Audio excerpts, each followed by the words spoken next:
Ini ancaman jangan main-main. Dia nggak ngangkat, bisa berubah sekarang ini, kan gitu. Karena Mahkamah Konstitusi apapun yang diputuskan adalah final. Semau dia aja kan gitu. Seperti yang sekarang ini, kalau kita kupas tentang masalah etika moral semuanya kan dilanggar. Satu orang yang nama Pak Jokowi ini, dia bisa memporak-pandakan PDI Perjuangan di Solo dan di Medan. Iya. Sekarang di Jakarta memporak-pandakan negara ini, kan gitu. Memporak-pandakan negara ini. Ya kita kan melihat apa yang dikatakan Pak Yusuf Kalla.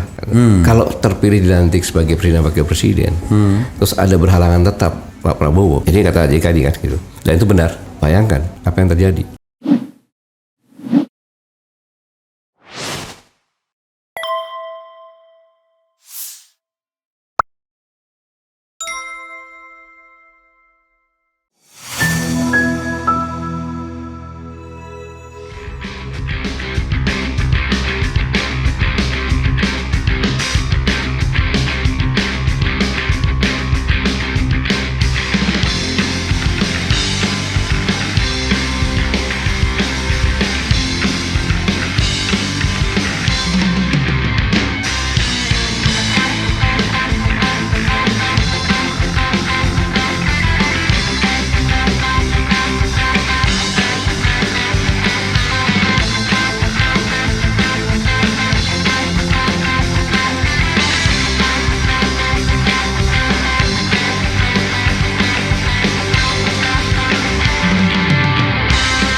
Makanya kalau lihat kemarin sore pada saat deklarasi, kan itu, kan berpacu dengan waktu itu.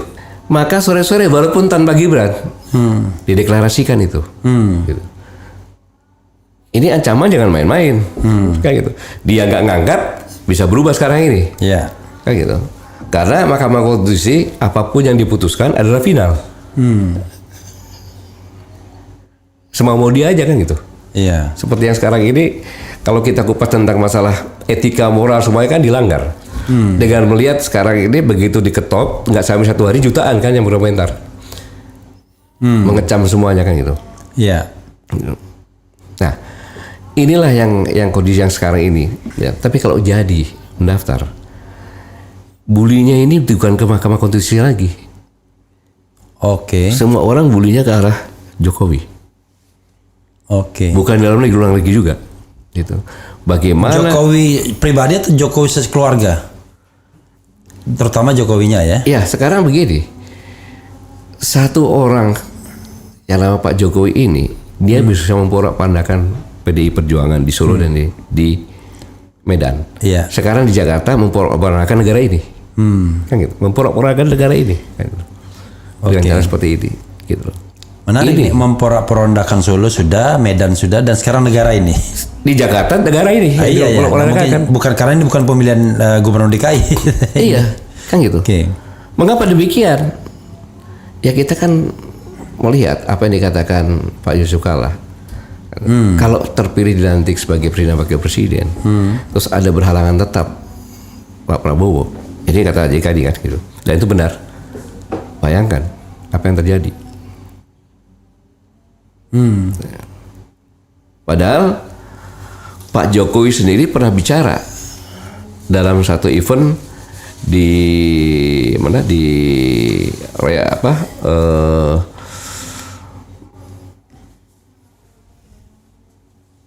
acara relawan, bahwa pemilihan presiden ini sangat menentukan ke depan Indonesia. Gitu kan. Kalau salah begini bla bla bla bla. Kalau salah luar biasa dan sebagainya kan. Dan ini bukan Jokowi yang ngomong, pengamat yang ngomong kan gitu. Beliau kan ngomong seperti itu. Pengamat yang ngomong gitu. Dan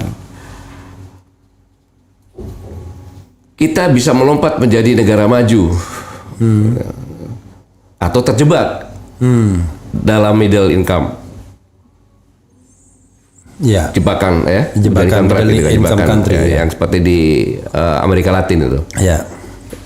Itu dikasih contoh sama Pak Jokowi. Dan Pak Jokowi sendiri yang ngomong bukan saya ini, pakar-pakar dari IMF, World Bank, kemudian McKinsey, Bappenas, dan pakar-pakar. Walaupun kita punya bonus demografi, tapi pemimpin negara ini sangat perlukan. Apa yang terjadi? Apalagi kalau kita melihat, Bung Raffi, suatu hal yang mengerikan. Saya mencari data, dan data ini dari Profesor Weiner, Profesor Weiner Antweller dari University of British Columbia. Yang mengamati nilai tukar negara-negara, ya, dolar dengan nilai tukar negara-negara. Untuk Indonesia, ya, rupiah dari tahun 71 sampai dengan 2022 itu tergerus kurang lebih 3.992,78%. Bayangin kenaikannya itu 3.982%. Kalau sampai hari ini kemarin ya kita lihat itu 4.277,28%. Hanya berkisar 1 tahun saja. Ini kita sudah tekor 284% dari awal dolar tadi itu. Jadi kalau kita hutangnya 7.000, 10 tahun lagi kita tidak bisa bayar pokoknya, itu bisa berlipat berapa kali? Bisa 8 sampai 8 kali kurang lebih. Jadi hutangnya berapa? 40 sekian ribu. Disinilah perlu pemimpin yang benar-benar mengerti. Karena Singapura 71 sampai dengan 22 dia minus 54. 71 sampai 72. Minus 54. Yang bisa nyaingi Singapura di tetangga kita, dekat-dekat kita itu Jepang. Jepang 63% lebih minusnya. Iya. Itu. Sebelum mereka recovery dan maju menjadi negara maju. Justru kalau minus ini kan berarti kan dia bukan inflasi, deflasi malah kan, surplus gitu loh. Karena mulai dari nilai dolar banding rupiahnya 10. Sorry. Nilai mata uang mereka lebih menguat dibandingkan lebih dolar. Menguat. Singapura sama Jepang lebih menguat. Gitu loh. Malaysia saya tidak bisa menghitung karena sejak 90 dia baru berubah kan, berubah ringgit gitu. Ini yang sangat benar-benar kita harus menyiapkan pemimpin yang benar-benar mengerti dari berbagai aspek sehingga bisa mengangkat permasalahan-permasalahan yang sangat mendasar. Bahaya sekali gitu Pak, seperti ini. Jadi wakil presiden memang tidak punya tugas. Dia hanya mewakili kalau presiden berhalangan. Tapi kalau presiden berhalangan betul. Nah, itu dia saya katakan gitu. Kita nggak tahu ya soal usia dan lain sebagainya, tetapi kan usia yang sudah lanjut, kemudian kesehatan itu juga perlu dipertimbangkan kan. Untuk suatu negara jangan coba-coba maksudnya. Jangan main-main. Jadi menghitung dari berbagai aspek gitu. Dan yang mengingatkan ini Presiden Republik Indonesia loh. Iya. Yang sudah menjabat sekarang kan. I know. Dia mengingatkan tapi dia coba-coba.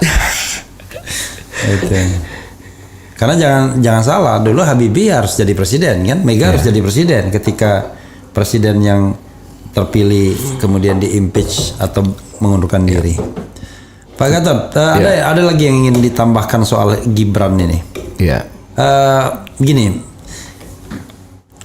kita ngomong terus terang aja gini, di samping Prabowo itu kan ada orang-orang yang sebenarnya jauh lebih mumpuni untuk menjadi wapres. Ada Erick Thohir yang sudah siap-siap dengan pundi-pundinya. Dari awal menjabat Menteri BUMN sudah kampanye ya kan, mau jadi calon presiden. Ini cawapresnya lepas.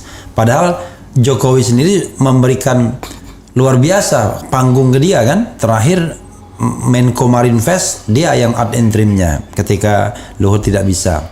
Ada Yusril Iza Mahendra yang selevel dengan Mahfud MD, ahli hukum tata negara dan usianya juga kurang lebih sama. Ada 3 orang yang kurang lebih sama kan, Pak Jimli, Yusril dengan Pak Mahfud. Kemudian yang ketiga ada Zulkifli Hasan yang sudah menjabat semua eksekutif, legislatif dan bahkan lincah juga, ya kan, lincah orangnya, ketua umum partai politik. Tapi ada Erlangga juga. Iya, Erick Thohir, ada Erlangga Hartarto, ketua umum partai yang pemenang nomor 2, kursi nomor 2. Tapi mereka ini lewat semua dengan anak kecil. Iya, makanya saya bilang ngakak gitu. Oke, kalau kita melihat kan begini, Bang Raffi. Kita harus menaruh hormat kepada PDI Perjuangan. Ya. Itulah contoh suatu partai yang dia bisa menyalonkan ketuanya sendiri. Oke. Menjadi wakil presiden dan akhirnya menjadi presiden. Kayak gitu. Setelah itu sekarang mencalonkan lagi kader yang terbaik yang menjabat gubernur. Gitu. Yang kedua adalah Partai Demokrat. SBY. Gitu. Dia buat partai, kemudian dia ketua partai dan dia menyalonkan sendiri. Itulah sebenarnya partai seperti itu kan gitu. Yang kedua Prabowo Subianto, ya kan? Dengan Gerindra, kan gitu. Mencalonkan. Sampai dengan sekarang kali. Kemudian PKB, Caimin, sekarang mencalonkan sebagai Wapres. Partai memang begitu kan gitu.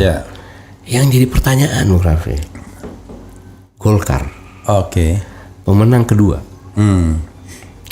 Ini kan sebenarnya dengan mengangkat Gibran sebagai Golkar kemudian dicalonkan untuk menjadi Wapres. Itu kan pelecehan terhadap kader-kader Golkar yang luar biasa. Termasuk Erlangga sendiri. Dan Golkar ini luar biasa loh. Ketika reformasi dia digebukin, bahkan mau dibubarkan kan. Tapi selang pendekik pemilu nomor 1 loh. Nomor 1. Tahun 1999 digebukin di mana-mana. Tahun 2004 nomor 1. Nomor 1. Jadi Golkar itu luar biasa gudangnya kader. Karena mereka menerapkan. Contohnya saja. Sekjennya, Sekjen TNI Purnawirawan Ludwig Paulus. Ketika masuk dia nggak diterima. Lu masuk dulu di bidang pertahanan, gitu. Setelah masuk di bidang pertahanan, tahun kedua atau ketiga dia masuk ke PLH Ketua Golkar Lampung, baru jadi sekjen, kan gitu. Ini saya tidak mengecilkan generasi muda, tidak mengecilkan Gibran Walaupun dalam kondisi yang sekarang ini dalam meningkatkan destinasi pariwisata, saya katakan cukup berhasil. Walaupun itu juga mungkin tidak menampik ada bawaan dari wali kota yang ramah kan Pak Rudi kan gitu. Satu. Yang kedua enak jadi wali kota yang homogen lalu dibantu pula oleh pusat. Proyek-proyek pusat kan banyak di sana. Kemudian pada saat weekend kemarin Airbus Garuda menerbangkan Airbus untuk kunjungan untuk Jakarta Solo itu kebetulan saya di sana saya ambil ada keberhasilan itu, tapi kan dalam sektor seperti itu kan itu. Sedangkan siapapun bisa Pak kalau jadi wali kota, tapi kemudian bapaknya presiden ya kan orang takut semua. Maksudnya di tempat di daerah yang homogen pula gitu. Tapi kan dalam itu kan dia pandai mempermanfaatkan bapaknya itu kan juga. Jadi tetapi untuk negara ini 270 sebenarnya lagi 280 juta. Masa presiden nanti waktu pers bilang kalau dia jadi presiden nanti tunggu bapak dulu, nggak mungkin kan? Ini nasib loh. Nasib rakyat Indonesia loh ini yang itu yang menjadi kekhawatiran kita semuanya gitu.